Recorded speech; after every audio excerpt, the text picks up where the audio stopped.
Hi everyone, it's Branson Man. You can find my website, bransonman.com. I've got some blog posts and videos there that deal with things like how to raise your TripAdvisor score and how to change your rates on a daily basis. You can send me an email, ask@bransonman.com. I'm getting emails from all over the world, and recently I got one from somebody saying, okay, so you've covered how much it costs to put someone in a room. Well, that's good and useful, and showed us how to change the rates on a daily basis and track demand. They said, but I've got a hotel and I've got a room type, and how do I know the first price to set before I start changing it? And that is a great question. If you just purchased a hotel, or let's say you just built it, so there's no historical data, how do you know what to price it? This is where we're going to have a conversation about a comp set. That is short for competitive set, or basically your competition. The first thing you want to look at is amenities. Amenities is defined as a desirable characteristic. So for hotels, I'm going to list these, at least these first two, as the first three as the most important things that people look for. Number one, and this is at least in America. I suspect it's worldwide, but at least in America, they want Wi-Fi. It has to be there, number one. Free is very desirable, and high speed is very desirable. But you've got to at least let people connect to the internet using Wi-Fi. Next, most important is breakfast. And when I say breakfast, it's assumed, at least in America, that it's free. Some of the fancier hotels either won't have it or will have it but charge maybe even $10 or $15 a person. But you got to have breakfast, and people love it to be free. It's a good selling point. Next is a pool. People love a pool. And the next most important thing is if it's indoor or outdoor. Now, at different times of the year, some might be more desirable than others. If it's outdoor, in America, I'll say, I think it's true, each part of America gets both hot and cold. So if it happens to be the winter and it's outdoor, well, the pool would have to be heated so it doesn't freeze.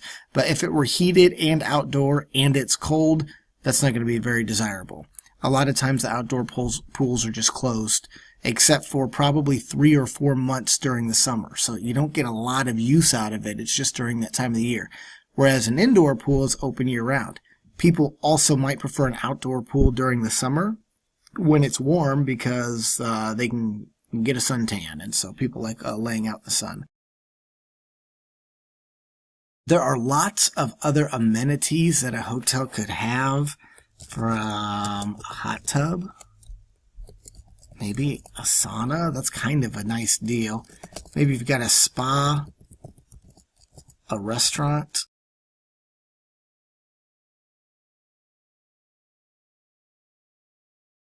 There are a number of things, just about anything you can imagine. These are probably the most common amenities.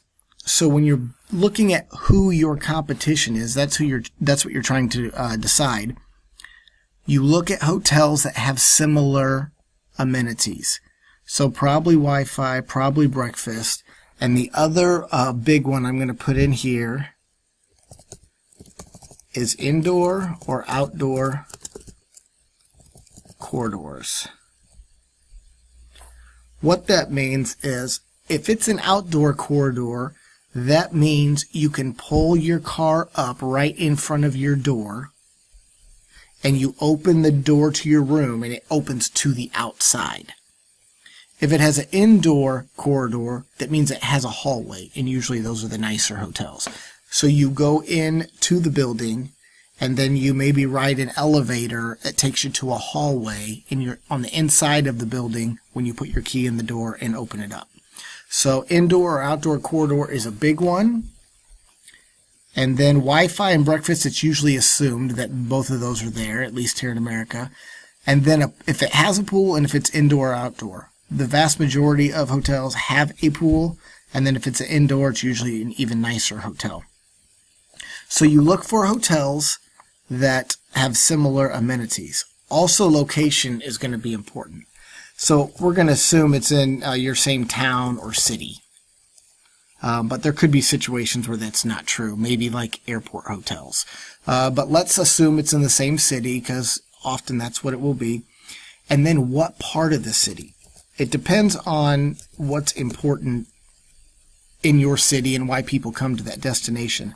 I talked to a hotel in Zimbabwe.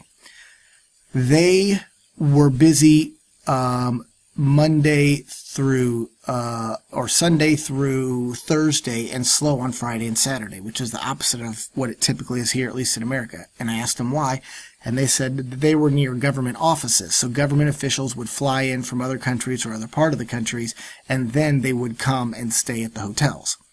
So in that situation, if you're near like let's say government offices, because that's what was important in that city, maybe you're close to a convention center, which is usually where they'll have concerts. Maybe you're close to a sporting venue. They're going to play soccer games, basketball, hockey, whatever the sport might be. Maybe you're by the Strip.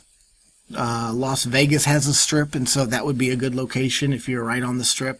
Branson also has the main Strip, and you do get higher rates for being closer to the Strip. So if you're maybe like here, downtown is where the nightlife is. So you want to look at location. So you look at those that are in a specific part of the city, or that's important, or near your property. Near your property is most important, but if there's something else that people come to town for, maybe it's close to the lake, then you can look at that. So it's going to be hotels that are probably obviously in your same city, the same part of the city, why people would book yours, and that are near your property. So you find out where they're located, and then you give these check marks. So if you have an outdoor corridor property with an outdoor pool, and then there's one next door that has indoor hallways and an indoor pool and a hot tub, a sauna, a spa, and a restaurant, and you don't have those things, that's not going to be in your comp set. They could be getting twice as much as you are because they have more to offer. And the next one that I like to look at is review score. Typically, I think, let's say TripAdvisor. They're going to have a 5-point scale, a rating scale.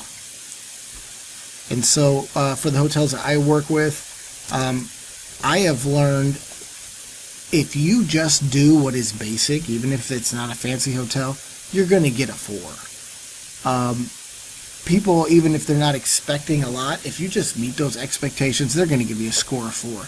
So when it starts getting below 4, it's kind of getting into the danger zone, and some people, like myself, won't book a hotel unless it at least has a score of 4.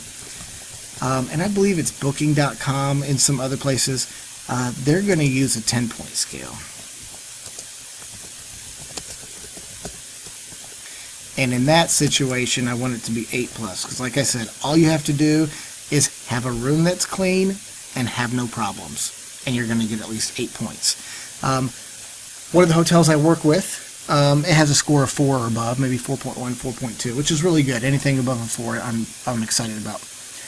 It has a hotel next door that has an outdoor corridor, just like that one. It has an outdoor pool, just like that one. Free breakfast, free Wi-Fi, hot tub, all the same.